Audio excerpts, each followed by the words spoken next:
Hello दोस्तों, तो आज हम जो है एनवायरनमेंट स्टार्ट कर रहे हैं।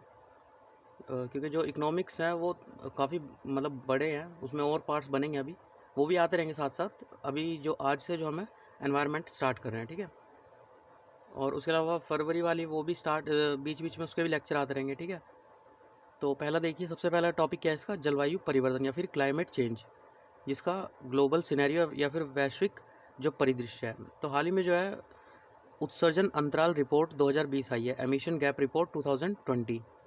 तो ये सुर्खियों में की थी क्योंकि जो यूएनईपी है, यूनाइटेड नेशन एनवायरनमेंट प्रोग्राम, उसने अपनी जो वार्षिक जो वो रिपोर्ट निकालता है, उत्सर्जन अंतराल रिपोर्ट 2020, ठीक है। मतलब जो ग्रीन हाउस गैसेज है, ठीक है, इन सब के बारे में कि ये कितना उत्सर्जन कर रहा है, कौन देश इसमें टॉप में है, और हमारे जो पेरिस समझौता है उसके अकॉर्डिंग हमने क्या अचीव किया अभी तक। तो सबसे पहले जो ग्रीन हाउस गैसेज है उसके उत्सर्जन में जो है वृद्धि अभी भी जारी है, जो कि 2010 में 4% औसतन प्रतिवर्ष, मतलब एवरेज जो है पर ईयर आती थी 4%।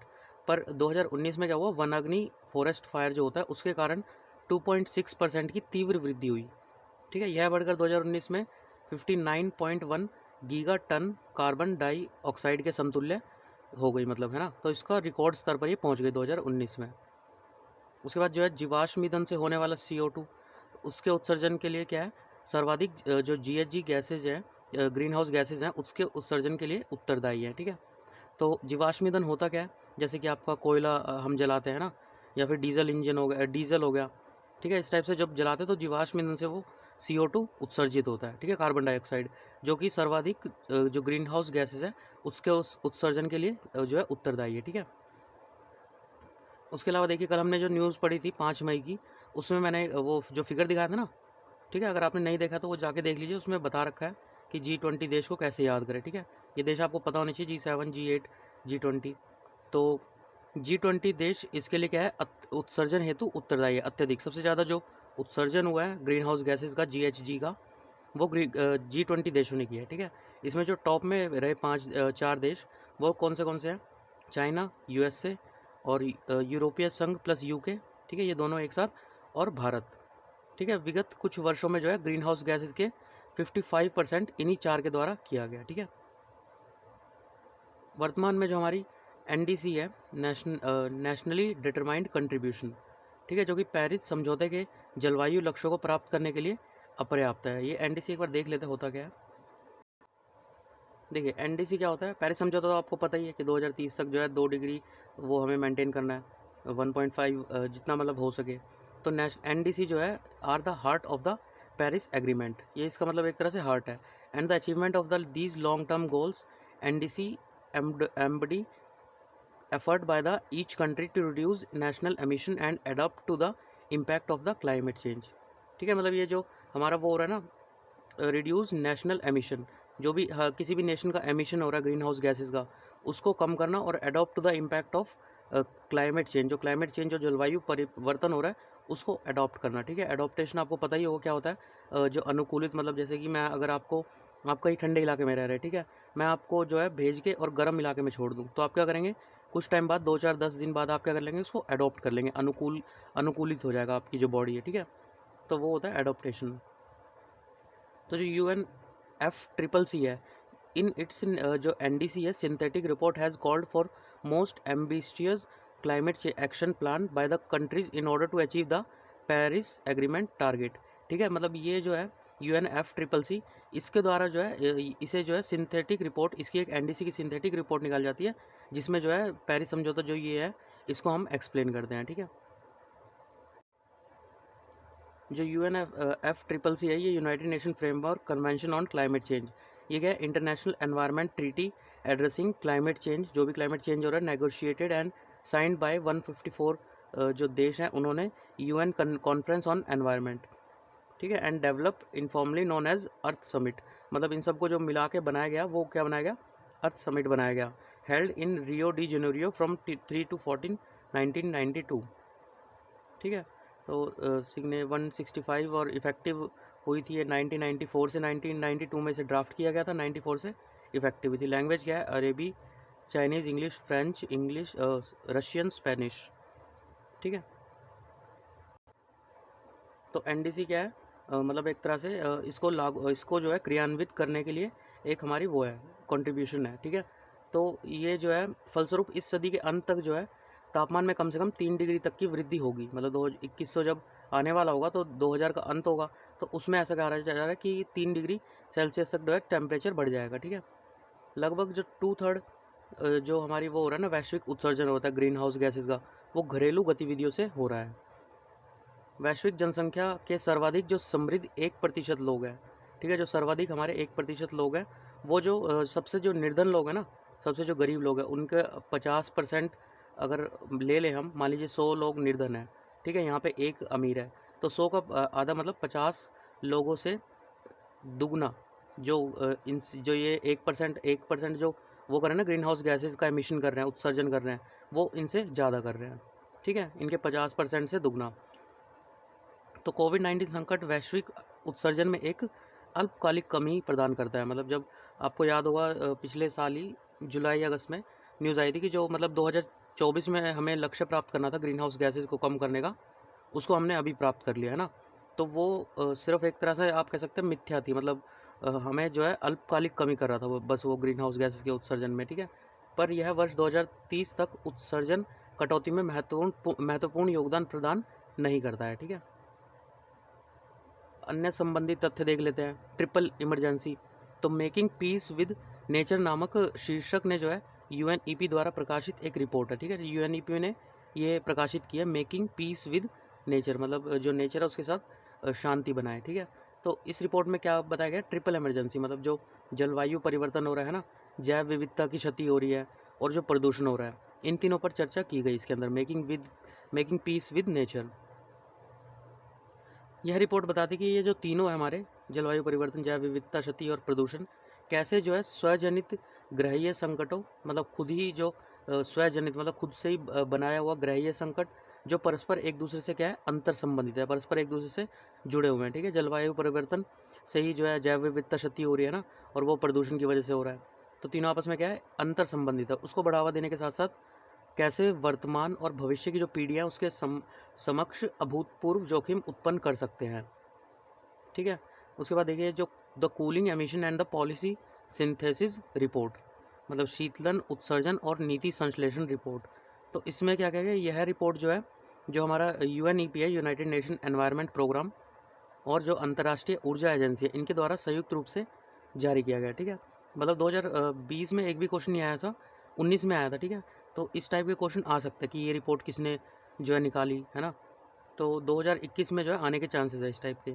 तो ये चीज़ें जो है ध्यान रखिएगा कि कौन सी रिपोर्ट कौन निकाल रहा है, ठीक है। 2-3 पेजेस का होगा अगर अलग से भी बनाते हैं तो, कि कौन सी रिपोर्ट किसने निकाली, और एक क्वेश्चन इसमें से चांसेस है कि आ जाए, ठीक है। तो शीतलन की बढ़ती मांग के कारण, शीतलन मतलब जैसे कि हम एसी यूज़ करते हैं, है ना, या फिर फ्रिज यूज़ करते हैं, तो उसमें क्या होता है ये होता है ना जो HFC, हाइड्रोफ्लोरोकार्बन, ये गैसेस रिलीज़ होती है इन दोनों से, ठीक है। तो जो शीतलन है उसकी बढ़ती मांग के कारण HFC गैस होगी, CO2 होगी, और जो ब्लैक कार्बन का उत्सर्जन है उसको बढ़ावा मिला है, ठीक है। उसके बाद जो मॉनिट्रियल प्रोटोकॉल है, इसके तहत जो किंगाली संशोधन है। अभी मॉनिट्रियल प्रोटोकॉल क्या होता है,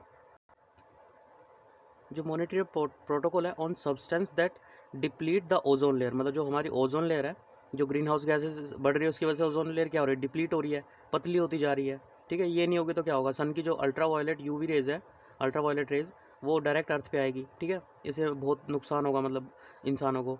तो also simply known as Montreal protocol is an international treaty design to protect the ozone layer. Ozone layer को प्रोटेक्ट करने के लिए क्या होता है, ये लॉन्च की गई थी मॉनिट्रियल प्रोटोकॉल, ठीक है। By phasing out the production of numerous substances that are responsible for the ozone depletion, जितने भी जो है ओजोन डिप्लीशन करते हैं, तो उन सब्सटेंसेज को पता लगाना। साइंड कब हुई थी, 16 सितंबर 1987 में, इफेक्टिव 1989 से लॉन्च हो गई थी, ठीक है।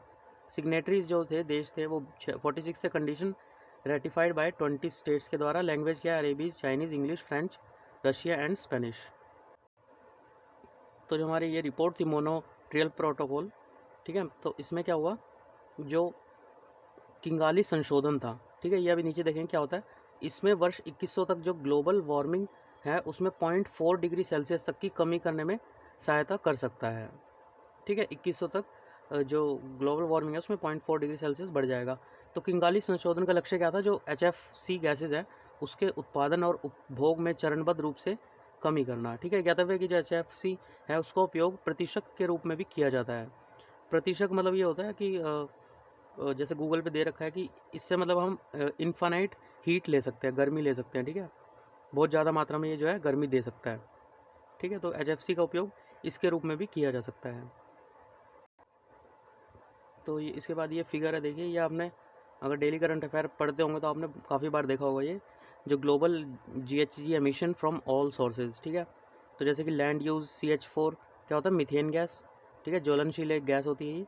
N2O नाइट्रोजन ऑक्साइड हो गया, है ना। इसका जो यूज़ है वो देखिए ये सबसे ऊपर है ये। ठीक है, सबसे ज़्यादा नहीं, सबसे ज़्यादा ये ऑरेंज वाली जो कि क्या होता है, फोजिल कार्बन डाइऑक्साइड। ठीक है, उसके बाद मीथेन होगी। ये अलग अलग फिगर दे रखे हैं किससे जो है कितना ग्रीन हाउस गैसेज जो है निकल रही है। ठीक है,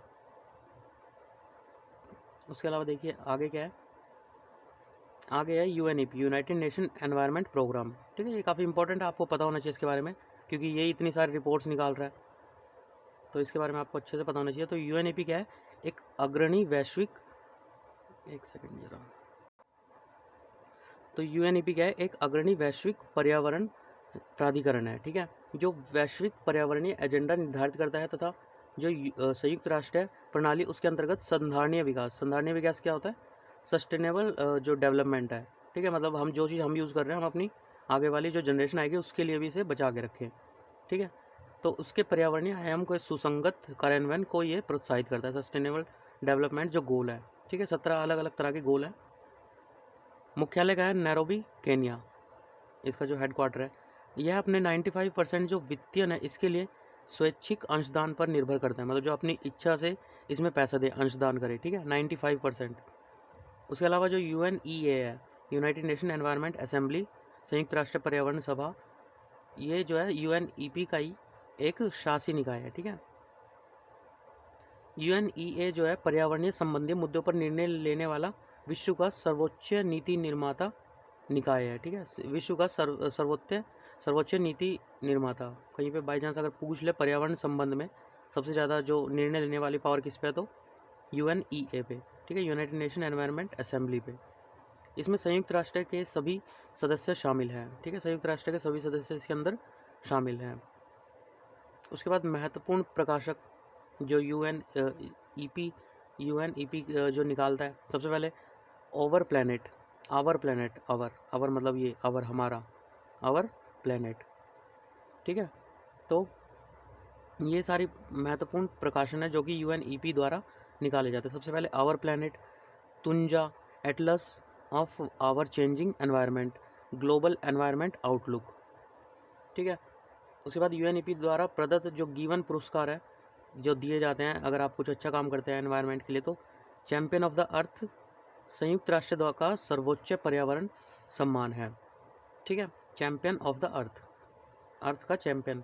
उसके बाद सीड अवार्ड, यह दुनिया भर के उन अभिनव छोटे स्तर वाले व स्थानीय रूप से संचालित उद्यमियों का समर्थन करता है जो अपने व्यवसाय मॉडल में सामाजिक और पर्यावरण के लाभ को एकीकृत करते हैं। सामाजिक और पर्यावरण, ठीक है, सोशल आपने कर लिया पर साथ में आप पर्यावरण को भी लेके चल रहे हैं। ठीक है, तो इसके लिए मिलता है सीड अवार्ड। सासाकावा पुरस्कार, यह उन व्यक्ति और संगठनों की पहचान करता है जो पर्यावरण संरक्षण और सतत विकास के क्षेत्र में उल्लेखनीय योगदान करते हैं। ठीक है, कौन से में, पर्यावरण का संरक्षण और सतत विकास, सस्टेनेबल डेवलपमेंट में। ठीक है, तो सासाकावा पुरस्कार। उसके अलावा UNEP कौन सी रिपोर्ट निकालता है, ठीक है, ये भी आपको याद होना चाहिए। ठीक है, तो देखिए ये सब है महत्वपूर्ण प्रकाशन है। ठीक है, जो प्रकाशन जो निकलते हैं ना, रिपोर्ट्स निकलते हैं अलग अलग, और ये सब वो है जो महत्वपूर्ण बहुपक्षीय पर्यावरण समझौतों के सचिवालय की मेजबानी करता है। ठीक है, इनके सचिवालय की मेजबानी कौन करता है, UNEP। तो सबसे पहले जैव विविधता पर अभिसमय। ठीक है, उसके बाद साइट्स जो होती है ना, आपने कहीं पढ़ा ही होगा, वन्य जीवों में वनस्पतियों की लघुप्राय प्रजातियों के अंतर्राष्ट्रीय व्यापार पर अभिसमय जो होता है साइट्स। पारे पर मिनमाता अभिसमय। ठीक है, बेसल, रॉटरडैम और स्टॉकहोम अभिसमय। उसके अलावा ओजोन संरक्षण पर मॉन्ट्रियल प्रोटोकॉल और वियना अभिसमय, ये तो अभी हमने देखा था मॉन्ट्रियल प्रोटोकॉल। वन्यजीवों की प्रवासी प्रजातियों के लिए संरक्षण हेतु अभिसमय, CMS, द कार्पेथियन कन्वेंशन। ठीक है, ये जो कार्पेथियन क्षेत्र है यूरोप की सबसे बड़ी जो पर्वत श्रृंखला है कॉर्पेथियन, उसमें सुरक्षा और सतत विकास दोनों को बढ़ावा देने हेतु उप क्षेत्रीय संधि है। ठीक है, एक द बमाको कन्वेंशन। ठीक है, बमाको नाम से ही लग रहा है कि अफ्रीका की कोई जगह होगी, तो अफ्रीकी देश की यह संधि अफ्रीका में खतरनाक अपशिष्टों का जो आयात होता है उस पर प्रतिबंध लगाती है। ठीक है, तो उसके बाद द तेहरान कन्वेंशन, इसका उद्देश्य क्या है, जो कैस्पियन सागर है उसके समुद्री पर्यावरण का संरक्षण करना। ठीक है, कैस्पियन सागर मतलब जैसे आपने काफ़ी सारी चीज़ें इसके, अच्छा इसके आसपास जो 5 कंट्रीज़ हैं उनके नाम आप कमेंट बॉक्स में बताएं। और थोड़ा सा अगर आप डिटेलिंग में जाएंगे तो इसके जो सबसे पास कौन से देश की जो है जो कैपिटल है वो लगती है। ठीक है, ये भी बता सकते हैं अगर चाहे तो। बाकी 5 देश जो इसके पास हैं उनके नाम बता सकते हैं आप। ठीक है, अनुकूलन अंतराल रिपोर्ट 2020 मतलब एडॉप्टेशन गैप रिपोर्ट 2020। तो अनुकूलन गैप, इससे क्या अभिप्राय भी देखते हैं। तो ये भी जो है UNEP इसके द्वारा अनुकूलन अंतराल रिपोर्ट का 5वां संस्करण जारी किया गया। ठीक है, ये भी UNEP द्वारा ही निकाली गई है सेम। तो इस रिपोर्ट के निष्कर्ष क्या है, तो 72% देशों ने कम से कम एक राष्ट्रीय स्तर के अनुकूलन योजना साधन को अपनाया है। ठीक है, 72% देश ने। अधिकांश जो विकासशील देश हैं राष्ट्रीय अनुकूल योजनाएं तैयार कर रहे हैं, जो विकासशील है वो भी तैयार कर रहे हैं। ठीक है, विकासशील देशों के लिए जो जलवायु परिवर्तन है उसके प्रभावों के प्रति अनुकूल की जो वार्षिक लागत है वो 2050 तक कम से कम 4 गुना मतलब 50 बिलियन डॉलर होने का अनुमान है। ठीक है, मतलब अभी कितनी हो जाएगी, 125 बिलियन डॉलर के आसपास हो जाएगी। ठीक है, सम ग्लोबल ग्रीन फाइनेंस मैकेनिज्म। ठीक है, इनके बारे में बताया गया। तो सबसे पहले ग्रीन क्लाइमेट फंड, अब नाम में इसमें ग्रीन है। ठीक है, तो ये ग्रीनरी के लिए कुछ किया गया होगा। तो ग्रीनरी के लिए क्या किया, जो कार्बन डाइऑक्साइड एमिशन है ना, जो हमारी ये कंट्रीज़ है, डेवलपिंग कंट्रीज़ है, उसको कट करना, उसके लिए 100 बिलियन डॉलर का एक 2020 तक मतलब वो बनाना, कोष बनाना। ठीक है, राहत कोष।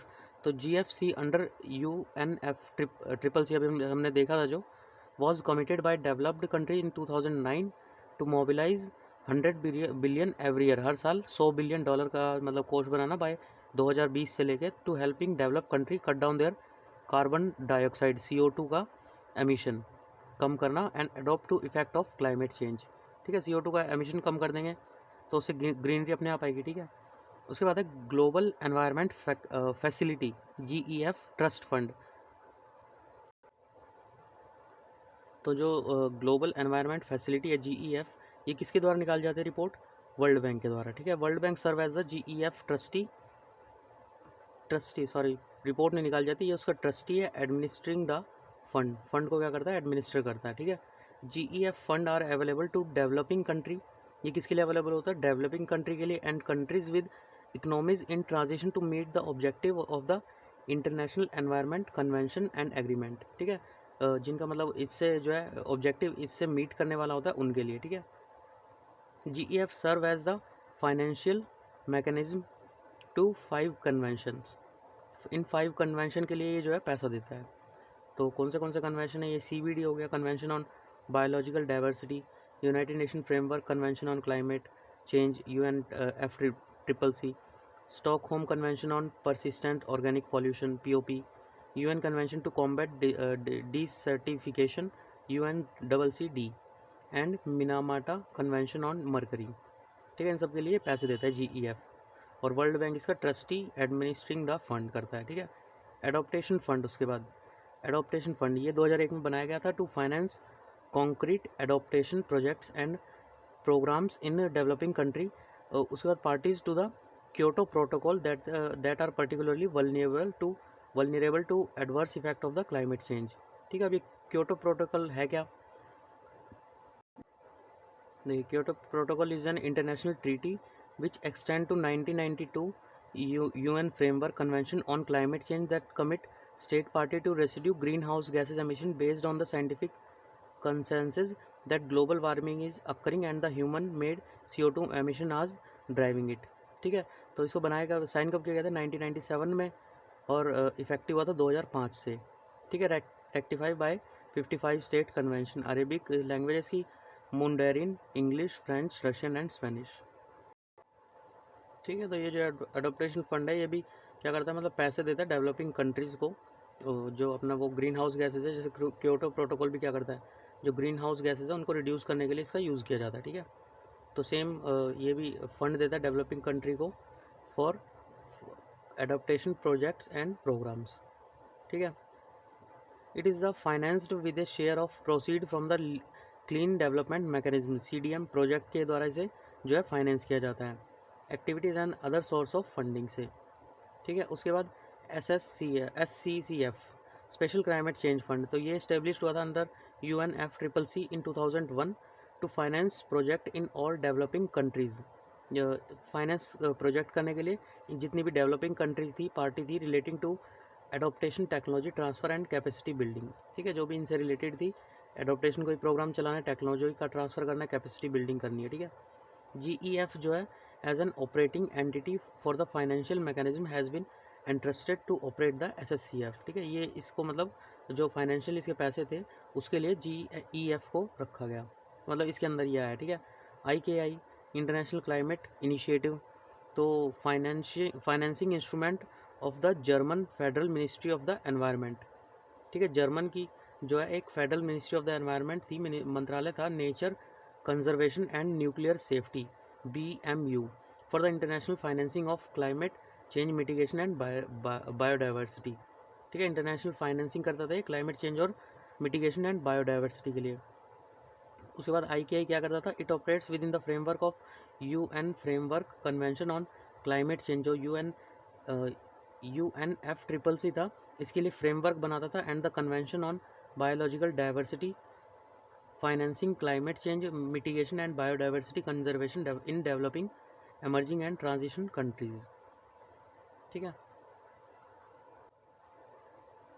उसके बाद अनुकूलन अंतराल रिपोर्ट में क्या कहा गया कि अनुकूलन संबंधी उपाय की लागत में हो रही जो वृद्धि है, इस हेतु उपलब्ध अनुकूलन वित्त की वृद्धि से अधिक हो गई है, ठीक है। मतलब जो इसके लिए हम अनुकूलन संबंधी उपाय हैं उसकी लागत किससे ज़्यादा हो रही है, जो अनुकूलन वित्त हमारे पास है, ठीक है। उसके अलावा जो हालांकि विकसित देश है उसमें अनुकूलन की जो लागत है वो अधिक है, ठीक है। परंतु विकासशील देशों के लिए उनके सकल जो घरेलू उत्पाद है उसके सापेक्ष अनुकूलन का वित्तीय बोझ अधिक है, ठीक है। विकासशील देशों पे पैसा कम है इसके लिए, तो उसके लिए वित्तीय बोझ अधिक है, ठीक है। यद्यपि कोविड-19 जो वैश्विक महामारी है उसने अनुकूलन के जो प्रयास है उसको प्रभावित किया है, तथापि इसके जो प्रभावों की मात्रा है उसको अभी भी जो है निर्धारित नहीं किया गया है, ठीक है। इसके प्रयासों को प्रभावित किया अनुकूलन के, पर उसके जो प्रभाव की मात्रा है, ठीक है, उसको अभी तक निर्धारित नहीं किया गया है। रिपोर्ट में निहित प्रमुख सुझाव क्या है, सबसे पहले देखिए जो प्राकृतिक आधारित समाधान नेचर बेस्ड सॉल्यूशन, इसको प्राथमिकता दी जानी चाहिए। मतलब नेचर जैसे खुद को एक तो रिपेयर करता है ना, बस हमें उसे संरक्षण देना होगा, ठीक है। उसको मतलब रक्षा करके उसके संरक्षण करके ताकि वो खुद को रिपेयर करने को उसे टाइम मिल जाए, ठीक है। तो अनुकूलन की लागत और अनुकूलन हेतु उपलब्ध राशि के मध्य अंतर को कम करने के लिए एक तो अनुकूलन की लागत कितनी है ना, और हमारे पास पैसा कितना है, मतलब खर्चा कितना आएगा और हमारे पास है कितना, तो उसके अंतर को कम करने के लिए क्या कर सकते हैं, जो सार्वजनिक और निजी अनुकूलन वित्त दोनों को के लिए महत्वपूर्ण अनुपातिक वर्धन और प्रोत्साहन अपरिहार्य है, मतलब इन दोनों को प्रोत्साहित किया जाना चाहिए, ठीक है। शब्दावली देखिए, सबसे पहले एडोप्टेशन आपको जैसे मैंने एग्जांपल दिया, आप अगर आपको सर्दी से मैं गर्मी में रख दूँ तो आप वहाँ का एटमॉस्फेयर एडॉप्ट कर लेंगे। तो ये क्या होता है, यह वास्तविक या जो अपेक्षित जलवायु होती है और इसके प्रभाव होते हैं, इनके समायोजन की एक प्रक्रिया होती है, ठीक है। मनुष्य में अनुकूलन क्षति को कम करने, मतलब मान लीजिए आप सर्दी से गर्मी में आ गए तो आपका क्या होगा, मतलब ये एग्जाम्पल फॉर मतलब सिर्फ आपके लिए, ठीक है, और चीज़ों पे भी अप्लाई सब पे ही होगा, है ना। तो आपकी बॉडी क्या करेगी, यहाँ पे क्षति से बचने के लिए अपने को फटाफट कन्वर्ट करेगी गर्मी में रहने के लिए, है ना। क्षति को कम करने के लिए, उससे बचने के लिए, या लाभकारी अवसरों का दोहन करने के लिए, ठीक है। कुछ मतलब लाभकारी अवसर होंगे और उनको गेन करने के लिए इसका प्रयास करती है, ठीक है। तो जलवायु परिवर्तन पर जो पेरिस समझौता है इसके अंतर्गत हस्ताक्षरकर्ता द्वारा जो राष्ट्रीय योजनाएं होंगी, जलवायु सूचना प्रणाली होंगी, प्रारंभिक चेतावनी, सुरक्षात्मक उपाय और हरित भविष्य, इसमें निवेश कर अनुकूलन उपायों को लागू करने की आवश्यकता पर बल दिया गया है, ठीक है। अनुकूलन अंतराल, ये क्या होता है, अनुकूलन अंतराल गैप, तो अनुकूलन संबंधी जो भी उपाय और जो सामाजिक स्तर पर निर्धारित लक्ष्य है, मतलब एक तो हम जो उपाय कर रहे हैं, एक हमने जो लक्ष्य निर्धारित कर रखे हैं, इन दोनों के जो बीच का गैप होता है वो क्या होता है, अनुकूलन अंतराल, ठीक है। ये मुख्य रूप से जो जलवायु परिवर्तन है उसके वहनीय प्रभावों से संबंधित वरीयता द्वारा निर्धारित होते हैं। ठीक है, जलवायु परिवर्तन के वहनीय प्रभाव, मतलब वहनीय क्या होता है, एक जगह से दूसरी जगह पर जाना है ना, तो वहनीय क्या होगा, जो जलवायु परिवर्तन का अगर कहीं नॉर्थ पोल पे इफेक्ट आ रहा है तो उसका वहनीय होगा ना, वो हर डायरेक्शन में जाएगा, पूरे अर्थ पे जाएगा। ठीक है, तो उसकी वरीयता द्वारा निर्धारित होते हैं। तो संसाधनों की कमी, इसमें प्रतिस्पर्धा प्राथमिकताओं को इससे परिलक्षित करते हैं। ठीक है, अनुकूलन की लागत, अब लागत मतलब पैसा ही हो गया डायरेक्ट, तो लेन देन की लागत सहित जो अनुकूलन योजना है उसको तैयार करने, अनुकूलन उपायों को सुविधाजनक बनाने और उन्हें कार्यान्वित करने की लागत। ठीक है, प्रकृति आधारित समाधान, नेचर बेस्ड सॉल्यूशन, तो सिंपल ये क्या हो सकता है, जो हमारे पास पारिस्थितिक तंत्र है उसकी हम रक्षा करें, है ना। संधारणीय प्रबंधन हो, मतलब हम यूज़ करें तो हमारी आने वाली जनरेशन भी यूज़ करे, इस टाइप से उसका मैनेजमेंट करें। पुनर्स्थापना की जाए, अगर कहीं पे हमें लग रहा है कि यहाँ पे पुनर्स्थापना ही करनी होगी, नेचर खुद अपने आप को रिपेयर नहीं कर सकता। ठीक है, इस टाइप के कार्य किए जाए। ये कार्य जो है सामाजिक चुनौतियों का प्रभावी ढंग से और अनुकूल रूप से समाधान करते हैं, साथ ही जो मानव कल्याण और जैव विविधता है उसके लिए लाभ प्रदान करेंगे। ठीक है, जलवायु वित्तीयन, क्लाइमेट का फाइनेंस करना, तो ये क्या है, तो जलवायु वित्तीयन वस्तुतः जो है स्थानीय हो सकता है। ठीक है, मतलब आप छोटे लेवल पे कर सकते हैं, नेशनल लेवल पे कर सकते हैं, राष्ट्रीय अंतर्राष्ट्रीय वित्त पोषण भी हो सकता है, जो कि सार्वजनिक, निजी और वैकल्पिक स्रोतों से प्राप्त हो, उसको संदर्भित करता है। ठीक है, यह जो शमन और जो अनुकूलन संबंधी कार्रवाई है उसका समर्थन करता है। ठीक है, जिससे जलवायु परिवर्तन का सामना करने में सहायता मिले। उसके बाद हमने जैसे क्योटो प्रोटोकॉल देखा, ग्रीन हाउस गैसेज के एमिशन को मतलब वो कम करती है ना। और जो हमारा पेरिस समझौता है, मतलब जो उसको 2 डिग्री सेल्सियस तक मेंटेन करना, अभी नेक्स्ट पेज पे आएगा भी है, उसको देख लेंगे थोड़ा सा और। तो उसमें अधिक वित्तीय संसाधनों वाले जो पक्षकार है उससे वित्तीय सहायता का आह्वान किया गया था, ताकि जो कम संपन्न और अधिक जो वल्नरेबल सुभेद्य देश हैं उनकी सहायता की जा सके। ठीक है, अगला टॉपिक है 1.1.3 जलवायु परिवर्तन निष्पादन सूचकांक, मतलब क्लाइमेट चेंज परफॉर्मेंस इंडेक्स। ठीक है, तो इसमें इंडिया की रैंकिंग देखेंगे तो climate change performance index CCPI का जो है नवीनतम संस्करण 10वां स्थान प्राप्त हुआ है भारत को। ठीक है, भारत ने इसमें 10वां स्थान प्राप्त किया CCPI में। ठीक है, तो देखिए CCPI होता है, इसके बारे में देखते हैं। सबसे पहले ये सूचकांक जो है एक German watch new climate institute और क्लाइमेट एक्शन नेटवर्क इसके द्वारा प्रकाशित किया जाता है। ठीक है, तो ये तीनों याद रखिएगा, CCPI किसके द्वारा जो है निकाला जाता है, मतलब आपको इसके लिए अलग से कहीं देखने की ज़रूरत नहीं पड़ेगी। इसी 365 में आपको इतनी सारी चीज़ें मिल जाएंगी कि आपको मतलब इन्हीं में से आप अगर नोट्स बनाते जाएंगे, 4-5 पेज अलग से रख लीजिए और लिखते जाइए। ठीक है, कहीं ना कहीं जो है करंट अफेयर से ये आ भी सकता है। ठीक है, तो 2005 में जो CCPI था वो वार्षिक रूप से प्रकाशित किया जा रहा है, 2005 से हर साल निकाला जा रहा है। यह देशों ने जो जलवायु संरक्षण निष्पादन है उस पर दृष्टि रखने वाला स्वतंत्र निगरानी उपकरण है। ठीक है, तो जो वर्ष 2017 था उसमें CCPI की जो कार्यप्रणाली था उसमें कुछ संशोधन किया गया, ताकि इसमें जो 2015 का पेरिस समझौता था उसके तहत जो ग्लोबल वार्मिंग को 2 डिग्री सेल्सियस या 1.5 डिग्री सेल्सियस इससे भी नीचे सीमित करने संबंधी लक्ष्य को पूरा करने के रूप में इसको इसमें समाविष्ट किया जा सके। ठीक है, तो 2021 से के जो CCPI है उसमें 57 देश और जो यूरोपियन संघ है EU है। ठीक है, तो EU में कितने देश होते हैं आप देख के बताएं, कमेंट बॉक्स में बता सकते हैं। उसके जो है जलवायु संरक्षण निष्पादन का मूल्यांकन और तुलना किया गया है। ठीक है, जो उसका जलवायु संरक्षण का निष्पादन हुआ और उसका निष्पादन का मूल्यांकन और उसमें जो है तुलना दोनों किया गया है। ये सामूहिक रूप से जो है 90% से अधिक जो वैश्विक ग्रीन हाउस गैसेज है उसके उत्सर्जन के लिए उत्तरदायी है। ठीक है, 57 देश प्लस EU, यूरोपियन यूनियन।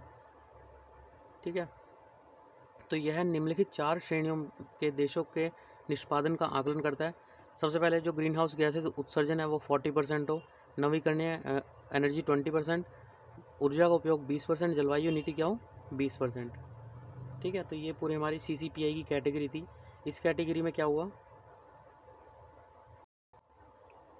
तो CCPI की प्रमुख अगर निष्कर्ष देखें तो समग्र रैंकिंग में पहले 3 स्थान क्या रहे, रिक्त रहे, क्योंकि कोई भी जो था ये कंडीशन सारी पूरी नहीं कर पाया है ना। इसका कारण यह था कि किसी भी देश ने इस सूचकांक की सभी श्रेणियों में उचित प्रदर्शन नहीं किया। ठीक है, उसके अलावा अगर G20 देशों की बात करें तो उसमें केवल जो UK, भारत और समग्र रूप से जो यूरोपियन EU था उस वो ही जो है उच्च निष्पादकों मतलब हाई परफॉर्मेंस की श्रेणी में थे। ठीक है, मतलब जहाँ पे अगर इंडिया का कोई भी पॉजिटिव पॉइंट मिले आपको तो उसको ध्यान में रखिए, कहीं पे अलग से लिख लीजिए। ठीक है, कहीं ना कहीं मेंस में आपको लिखने के काम आएगा। इंडिया में कहीं ना कहीं तो लिखने को मतलब मिलेगा ही आपको। ठीक है, ये तो डेफिनेट है ही। तो इस टाइप से इंडिया के पॉजिटिव और जो कुछ नेगेटिव पॉइंट्स हो उनकी अलग से कॉपी में लिख सकते हैं आप। ठीक है, क्वेश्चन कोई भी हो, आंसर कहीं ना कहीं थोड़े थोड़े मैच हो ही जाते हैं। ठीक है, या तो इंडिया के बारे में कुछ भी लिखने को आएगा, उसकी क्या बोलते हैं विदेशों से वो जो विदेशों से रिलेशन कैसे हैं, या उसके बारे में संस्कृति के बारे में लिखने आए, है ना। तो इस टाइप से हम कहीं पे भी इस टाइप के एग्जाम्पल जो है लगा सकते हैं। ठीक है, उसके बाद नवीकरणीय ऊर्जा का विस्तार जारी है। तो जो रिन्यूएबल एनर्जी होती है उसका विस्तार जारी है। ठीक है, 2019 में जो नवीकरणीय ऊर्जा उसकी संस्थापित क्षमता जो है 200 गीगावाट से अधिक की वृद्धि हुई है 2019 में। यह अभी तक की सबसे बड़ी वार्षिक वृद्धि है। ठीक है, जो हम जैसे सन एनर्जी हो गया ना, विंड एनर्जी हो गई, ये सब क्या है रिन्यूएबल है, मतलब इनके स्रोत जो है लिमिटेड नहीं है। कई देशों ने जो अपना एनडीसी है जो नेशनली डिटरमाइंड कंट्रीब्यूशन है उसको अपडेट भी किया। ठीक है, अद्यतन मतलब अपडेट किया। विश्व का सबसे बड़ा जो ग्रीन हाउस गैसेज उत्सर्जक है वो चीन वर्ष 2026 तक जो है सबसे बड़ा ग्रीन हाउस गैसेज फिलहाल अभी आज के टाइम में चाइना है, जो कि 2060 तक निवल शून्य उत्सर्जन के लक्ष्य के लिए प्रतिबद्ध है। 2060 तक उसे जीरो शून्य उत्सर्जन करना होगा। ठीक है, उसके बाद जापान और दक्षिण कोरिया ने भी 2005 तक जो है कार्बन को तटस्थ मतलब कार्बन जो होता है वो उसमें कमी करने के लिए अपने लक्ष्य की घोषणा की। ठीक है, कार्बन तटस्थ मतलब कार्बन का एमिशन जो जीरो। भारत का स्थान देखें तो अपने प्रदर्शन के लिए भारत को जो है ऊर्जा उपयोग, ठीक है, जो एनर्जी का यूज़ करते हैं, ग्रीन हाउस गैसेज हैं, जलवायु हमारी नीति है जो जैसे श्रेणी में उच्च रेटिंग, और जो रिन्यूएबल एनर्जी है उसमें मध्यम रेटिंग प्रदान की गई है। ठीक है, उसके बाद global climate risk index, global climate वैश्विक जलवायु जोखिम सूचकांक, ये निकालता कौन है? तो जर्मन सीधे एक गैर सरकारी संगठन है जिसे हम जर्मन वॉच कहते हैं। ठीक है, इसके द्वारा निकाला जाता है। यह सूचकांक इस तथ्य का विश्लेषण करता है कि जो मौसम संबंधी क्षति हमारी, चक्रवात हो गया, बाढ़ हो गया, हीट वेव होगी आदि से जो मतलब नुकसान हुआ है उसके प्रभाव में या किसी सीमा तक प्रभावित हुए हैं। मतलब इसमें जो सबसे ज़्यादा प्रभावित हुआ है वो इंडिया है। ठीक है, जो ये हमारी ये है ग्लोबल क्लाइमेट रिस्क इंडेक्स, ये मतलब ये बताता है कि सबसे ज़्यादा कौन सा देश प्रभावित हुआ है इन सब चीज़ों से। ठीक है, तो इसमें सबसे पहले जो प्रभावित हुआ है वो है भारत। 2019 में भारत चरम मौसम की घटनाओं में सर्वाधिक प्रभावित होने वाला 7वां देश था। ठीक है, मोजाम्बिक नंबर 1 पे था। मोजाम्बिक है कहाँ पे? जो हमारे जैसे हॉर्न ऑफ अफ्रीका है ना, ये अफ्रीका है, हॉर्न ऑफ अफ्रीका। तो यहाँ पे जो चलिए मैं लोकेशन दिखा देता हूँ। ये देखिए, ये इंडियन ओशन है, जैसे ये मेडागास्कर, यहाँ पे जो है मोजाम्बिक है। ठीक है, मतलब अगर कहीं पे किसी भी देश का नाम आ रहा है तो आप जाके उसकी गूगल पे लोकेशन एटलीस्ट देख लीजिए। ठीक है, यहाँ पे हमारा इंडिया होगा इस साइड,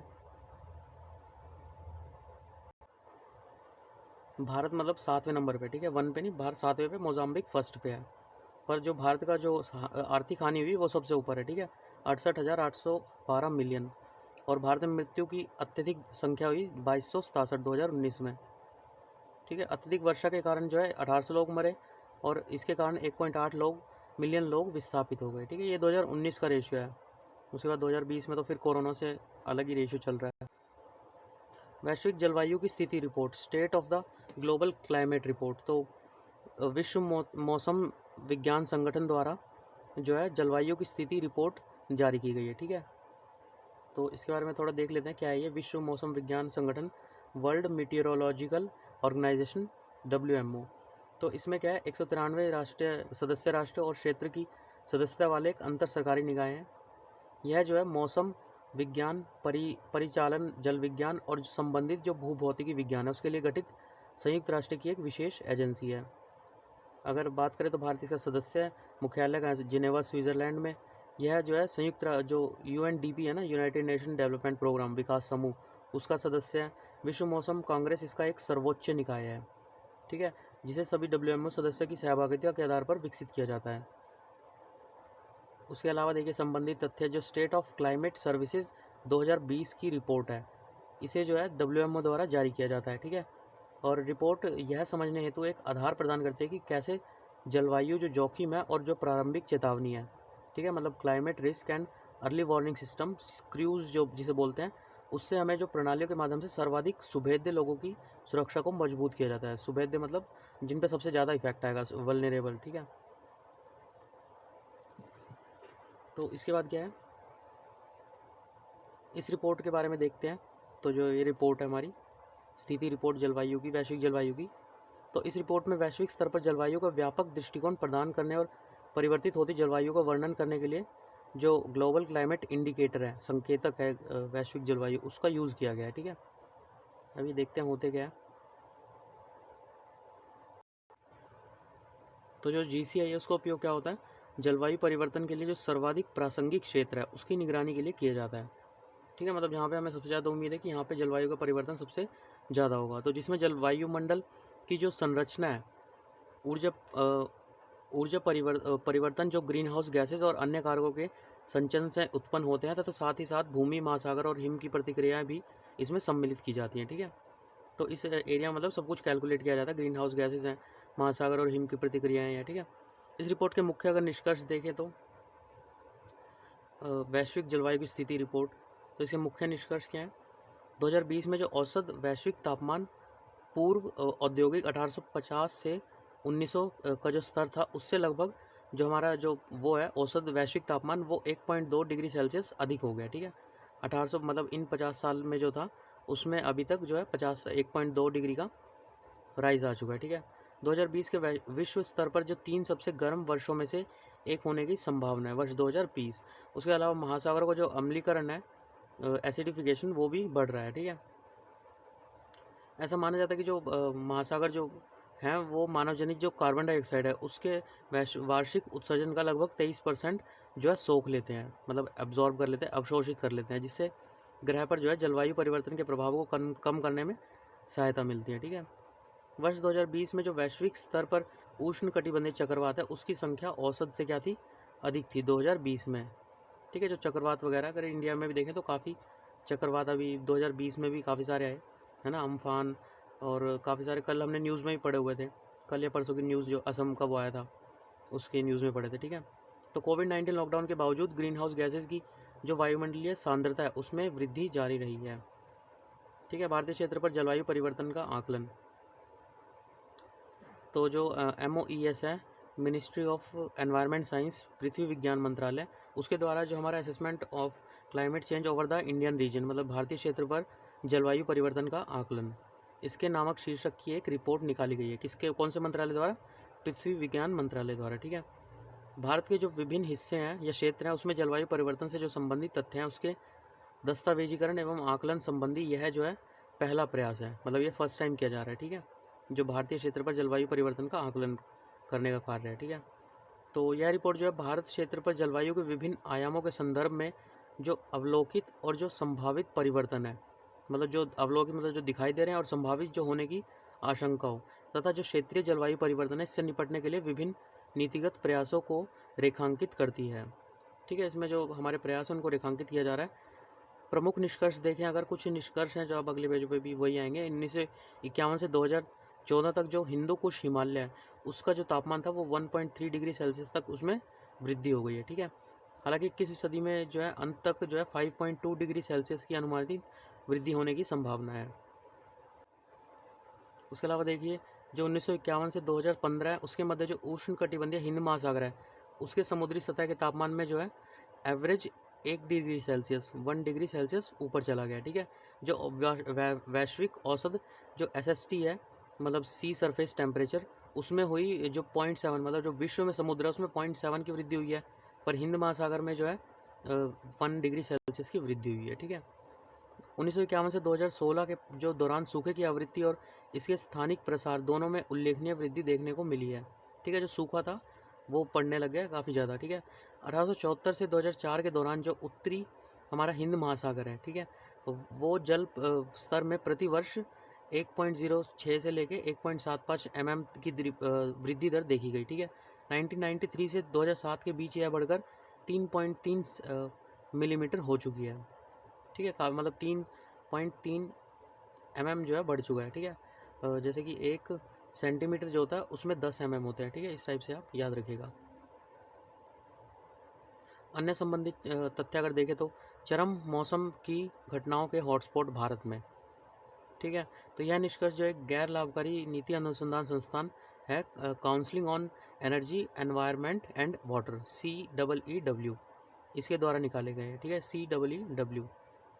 तो अध्ययन का एक हिस्सा है। यह प्रथम अवसर है जब किसी अध्ययन ने देश में चरम मौसम की घटनाओं वाले हॉटस्पॉट का मानचित्रण किया। ये भी जो है फर्स्ट टाइम ही किया गया है।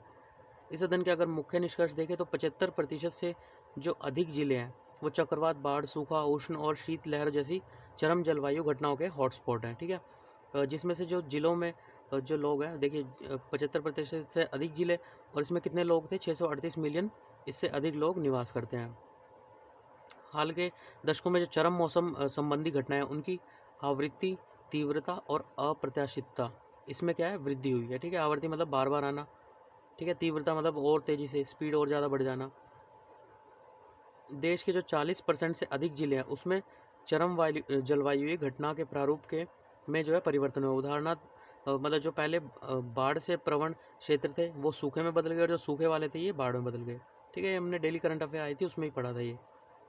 विगत दशक में भारत के जो 8 सर्वाधिक बाढ़ प्रवण जिले हैं उनमें 6 जिले जो है असम में दर्ज हैं, ठीक है। असम में जहाँ पे भूकंप आया था, अभी फॉल्ट लाइन पढ़ा था ना हमने, कल के न्यूज़पेपर में पढ़ा था। विगत एक दशक में जो है चक्रवातों से प्रभावित हुए सभी जो हॉटस्पॉट है वो पूर्वी तट पर ही स्थित है मैक्सिमम, ठीक है। मैक्सिमम जो कहाँ पे हॉटस्पॉट, पूर्वी तट पर हमारे। अरब सागर में जल का तापमान, वार्मिंग अरेबियन सी। तो वैज्ञानिकों के अनुसार जो जलवायु परिवर्तन तथा अरब सागर के जो असामान्य तापन है उसके कारण पिछले वर्ष अगस्त माह में भारत के कुछ हिस्सों में अत्यधिक मानसूनी वर्षा हुई। मतलब जो अरब सागर का पानी ज़्यादा गर्म हो गया उसकी वजह से जो हमारे अगस्त माह में जो भारत के जो कुछ हिस्से थे वहाँ पे मानसूनी जो बारिश थी वो हुई, ठीक है। तो अरब सागर के तापमान का प्रभाव क्या है, पूर्व की रिपोर्टों में यह इंगित किया गया कि जो जलवायु परिवर्तन है उसके परिणाम स्वरूप अरब सागर के जो ऊष्मन अर्थात तापमान है उसमें वृद्धि हुई है, ठीक है। जब जलवायु परिवर्तन हो रहा है उसकी वजह से हमारे जो अरब सागर है उसके तापमान में वृद्धि होगी, क्योंकि अरब सागर के तापमान में जो मानसूनी पवन है उसकी अनियमितता में वृद्धि हुई है। जो मानसूनी पवन है उसकी अनियमितता, मतलब जो एक होता है ना नियमित के रोज आना, इस टाइप से होता है। अनियमितता मतलब कभी भी आ जाना, ठीक है। तो इसी वजह से उसमें वृद्धि हुई है और अरब सागर के भारतीय उपमहाद्वीप की ओर अधिक आर्द्रता का प्रवाह हुआ है। मतलब जो नमी होती है ना पानी में, हवा में जो नमी हो जाती है उसे आर्द्रता बोलते हैं, तो उसका प्रवाह भारत की ओर ज़्यादा हुआ है, जिसके परिणाम स्वरूप हमारे जो पश्चिमी घाट हो गया, ठीक है, इस टाइप से, और जो मध्य भारत हो गया, ठीक है, ये पश्चिमी घाट हो गया, ये मध्य भारत हो गया, इसमें अत्यधिक वर्षा हुई है, ठीक है। उसके बाद ग्लोबल कार्बन प्रोजेक्ट की report, global carbon project reports, तो ये सुर्खियों में क्यों है, तो जो इसके द्वारा जो ग्लोबल कार्बन प्रोजेक्ट है इसके द्वारा जो GMB है, ग्लोबल मीथेन बजट, और ग्लोबल नाइट्रस ऑक्साइड N2O, इसका बजट जारी किया गया है, ठीक है।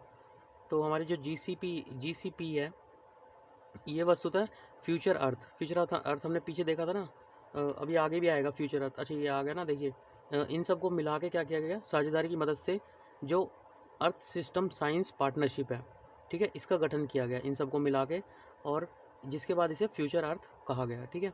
तो फ्यूचर अर्थ द्वारा संचालित एक वैश्विक अनुसंधान परियोजना है तथा यह वर्ल्ड क्लाइमेट रिसर्च प्रोग्राम का अनुसंधान भागीदार भी है, ठीक है। फ्यूचर अर्थ मतलब इन सबको क्यों मिलाया गया, फ्यूचर अर्थ जैसे कि हमारा पेरिस समझौता हो गया, ये क्या कर रहा है, फ्यूचर प्रिडिक्ट कर रहा है कि हम इतनी 2 डिग्री कर लेंगे, 3 डिग्री कर लेंगे ना। तो जितने भी प्रोग्राम से क्या कर रहा है, फ्यूचर में अपने आप को सस्टेनेबल करने के लिए अभी से जो है प्लानिंग कर रहे हैं, ठीक है। तो इन सब की वो मिला के एक फ्यूचर अर्थ नाम से रख दिया गया इनका, ठीक है। तो इनकी स्थापना जो है 2001 में जो IGBP international geosphere biosphere programme, उसके अलावा ISDP international human dimension programme on global environment change, world climate research programme WCRP, और डाइवर्सिटीज़ इसके मध्य हुए तो एक संयुक्त साझेदारी के सहयोग माध्यम से की गई। इस साझेदारी की मदद से जो है ये बनाया गया और इसके जो है बाद में फ्यूचर अर्थ कह दिया गया, ठीक है। यह वैश्विक जो ग्रीन हाउस GHG गैसेज है उनके कारण उनका आकलन कर रही है, उनके कारण क्या है और उनका आकलन भी किया जा रहा है इसके द्वारा, ठीक है। इन परियोजना में 3 प्रमुख ग्रीन हाउस गैसेज जो हमारी, एक तो कार्बन डाइऑक्साइड, एक मीथेन गैस और एक नाइट्रस ऑक्साइड N2O, तथा शहरी क्षेत्रीय संचयी और नकारात्मक उत्सर्जन की दिशा में अनुपूरक प्रयासों के लिए वैश्विक बजट इसके लिए निर्धारित किया गया, किसके द्वारा, ग्लोबल कार्बन प्रोजेक्ट के द्वारा, ठीक है। चलिए अभी के लिए फ़िलहाल इतना ही। ये जो है सेकंड पार्ट में पार्ट 2 इसका आएगा, उसमें फिर ये फर्स्ट चैप्टर ख़त्म हो जाएगा। देखता हूँ मैं कब आएगा। तो उसके अलावा जो है अभी अगर टाइम मिला तो मैं एक उसका भी कर दूँगा, फैब की जो मंथली मैगज़ीन आती है। ठीक है, तो अगर आपको वीडियो पसंद आता है तो लाइक सब्सक्राइब कीजिए। उसके अलावा पढ़ते रहिए और आपका दिन शुभ हो आज का।